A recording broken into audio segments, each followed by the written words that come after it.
Yo, what is going on, everybody? This is Mysticall, and today I'm going to redo the PvP talent and regular talent guide because I saw some comments that the music was loud, my voice was low, and honestly, I'm just going to redo the video, and I hope that fixes everything. Hope everyone enjoyed the last video, even if the music was a little bit loud. I'll go into a little bit more depth for these talents, but let's just get right into it. These are the regular talents. This is the cookie cutter build, if you want to call it. These are pretty much your go-to talents. I'll put a description of each row underneath my character just so you know when to take each talent, because I think that's important to know, and I'll do that for each row. So let's talk about the first one. You only take Chi Burst when you are playing Way of the Crane.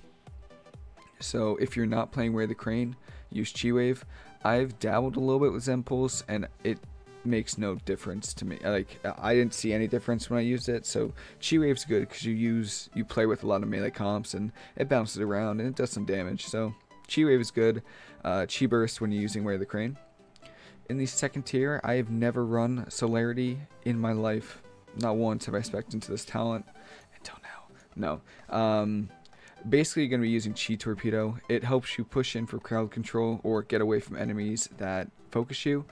If your team is really struggling with connecting to a mage maybe, or I don't know, an Ellie Shaman, they have a lot of roots, you can run Tiger's Lust, that's fine. Just be careful because you won't be able to push in and out to get crowd control or run away from enemies as well as if you had Chi Torpedo. But as long as you know that, you can run Tiger's Lust, that's fine. It breaks roots and snares, so it's all you.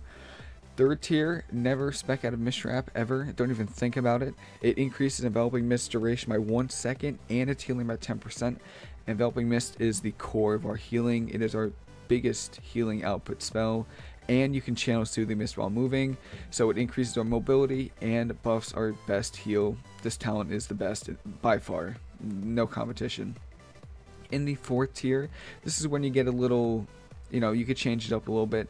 If your comp has a lot of stuns, let's say, for example, you're playing against a Turbo, you're playing Turbo, and you're on Blade's Edge right now. Your Warrior is probably going to be running Shockwave, and your Shaman is probably going to be running his AoE stun, or something, to do damage.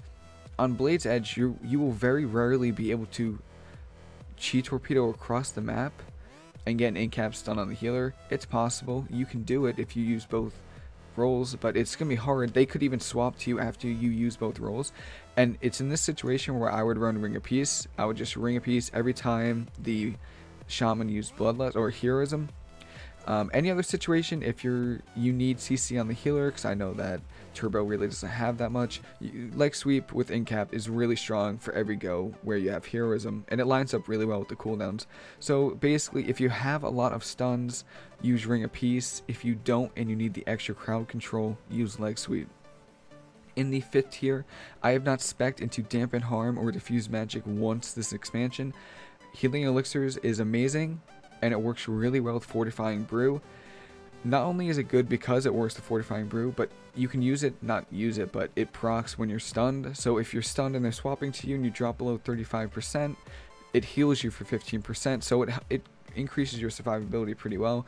It also helps with staying above 80% when you're using Vim and Vigor, even if people aren't on you. So Healing Elixir is going to be your go-to talent. In the sixth row, we have Jade, Serpent Statue, and Chi-Ji. I have not used Refreshing Jade Wind once this expansion.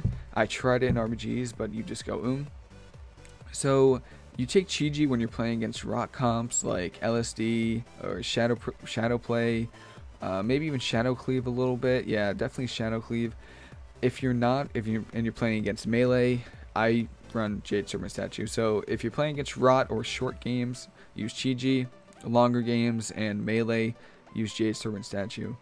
And in the final tier, you could really switch up between all of these. You use Rising Thunder with Way of the Crane. That's the only time you use it. I go between these two depending on what I'm playing against. If I play against a team where they will dampen me, I will play Menati because I don't want to lose because I go If I'm not and the game is going to be relatively short, maybe a 3 to 4 minute match, Focus Thunder is really good. It increases your output significantly. Like, if you can get Enveloping plus 2 Fortune Turned and then Empower your 2 Effuses, you can top somebody in 2 seconds or less. It's amazing. So if you're playing against a dampening team like LSD, Shadowplay maybe, run Manatee. If you're playing against melee, actually, yeah, melee or like casters where, you know, the game's gonna last a little bit longer, or if you're gonna be in a lot of crowd control, you're gonna play Focus Thunder. And now we have honor talents. Now honor talents, that you can actually change quite a few of these based on what you're playing with and what you're playing against. And we'll start with just the first tier. These can be swapped in almost every comp. It's really really nice to have the options. I run Relentless against teams with sub rogues and teams with a lot of crowd control. I play Relentless with, because you're going to be in crowd control a lot and you want to reduce every single one by 20%. It's really good against sub rogues and feral druids because their rakes and cheap shots are reduced by 20%, and being a human, I don't have hardiness, I believe it's called, so they can kill you, by the way, in cheap shot and rake DRs if you don't play this talent. So that's why I run it against a lot of CC or a lot of stuns. Against teams that don't have a lot of CC, TSG, Turbo, I play Adapt. It works really well against fears that warriors have, because they usually try and open up with the fear on you if you're LOS. So they'll leap, fear you, you can Adapt it, and then you just stay LOS away from like DK stuns or Pally Hodge. And if you're human, you know, you can human racial the stuns. In any other situation, I run Gladiator's Medallion. Just for the on-demand, get out of crowd control, I need to bubble you, you know, stuff like that. That's when I use the Medallion. In the second tier, there isn't much change. If you are being focused, if you know or think you will be focused, run Defender of the Week. But most of the times you won't be, so you run Vim and Vigor. It's just a flat 20% increase to your healing when you're above 80%. Not a lot of teams can swap to you, and if they do swap to you, you'll die in a stun or something like that. So Vim and Vigor is really the go-to for this tier, but if you know you'll be swapped to or focused, Defender of the Week is the best. In the third tier, I have not used Fast Feet once this expansion. I don't know, I just haven't used it at all. I've been swapping, actually hardly swapping. I use Eminence against Windwalker monks that try and match my port and sit me, but even then, Yu'lon's Gift is probably better. Being able to break snares with your Chi Torpedo. On top of that, you also get the 30% speed boost, capping out at 60 when they stacks twice. So Yu'lon's Gift is going to be your go-to for the third tier. In the fourth tier is where you will have, actually the fourth and fifth tier is where you have the most change, depending on what you're playing against. If you are playing against a team, most teams have it, but if you're playing against a team with really strong, consistent damage, that can, you know, cleaving, strong damage, you'll want to run AMA, Ancient Mistweaver Arts. It's really strong. You can hide behind a pillar and just poke your head out every time the F-use or to refresh your Enveloping Mist. So AMA is good against that. Surge and Mist is good against teams that don't have purges and have really strong single target damage. I don't use it that often. I know it's pretty good against teams with like warlocks and stuff, but I really like Warrior the Crane or Ancient Mistweaver Arts. Warrior the Crane I use against teams with pets. So Unholy DKs, Demo Locks, BM Hunters is when I use Warrior the Crane. Anything with a lot of stuff that I could hit, I'll use Warrior the Crane, and I'll show you the build for Warrior the Crane in just a second. I just want to get this first build over with.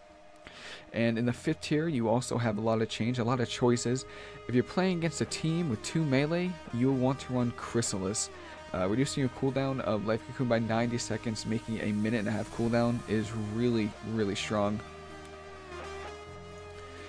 Counteract Magic, you're going to want to run against teams with dots. Obviously a lot of spread pressure, Shadow Priests, any form of Warlock, even Unholy Decays a little bit.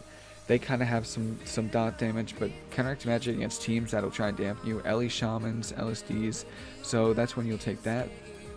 And I take Dome of Mist against teams that have 2 purges on their team. So Priests, Mages, and Shaman.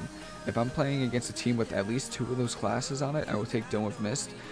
Trust me, I know it'll be weird to have your bubble on a 3-minute cooldown, but take advantage of when they purge, because they will purge it, and they will try.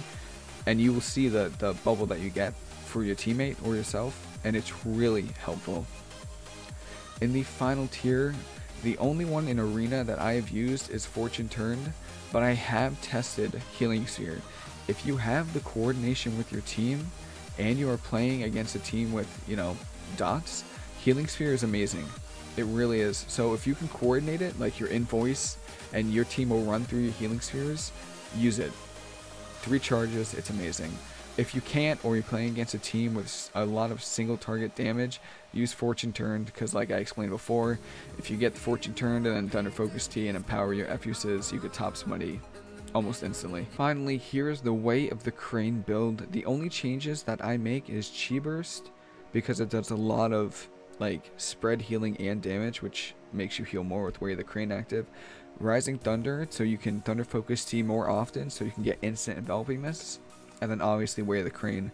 Now, Way of the Crane is really strong against Pents because you could spin and crane kick them. It's even good in single target to get out of stuns, and then you could Rising Sun kick, Tiger Palm into Blackout kick a few times, and then spinning crane kick if people are stacked. I'll do a separate video on how to use Way of the Crane in Arena. But for now, this is going to be the build. And then you just build around these talents, around these 3 talents. If you're playing against a Dot Cleave, you'll use Counteract Magic. If you're not, do Chrysalis, but you're still going to be using Way of the Crane, Chi Burst, and Rising Thunder. And that's pretty much it. You probably spec into Chi-Ji if it's Spread Pressure. And that pretty much does it. I hope everyone enjoyed it. I hope the sound is better in this video. I apologize for that. And that's pretty much it. If you have any questions, please let me know, and I'll see you later.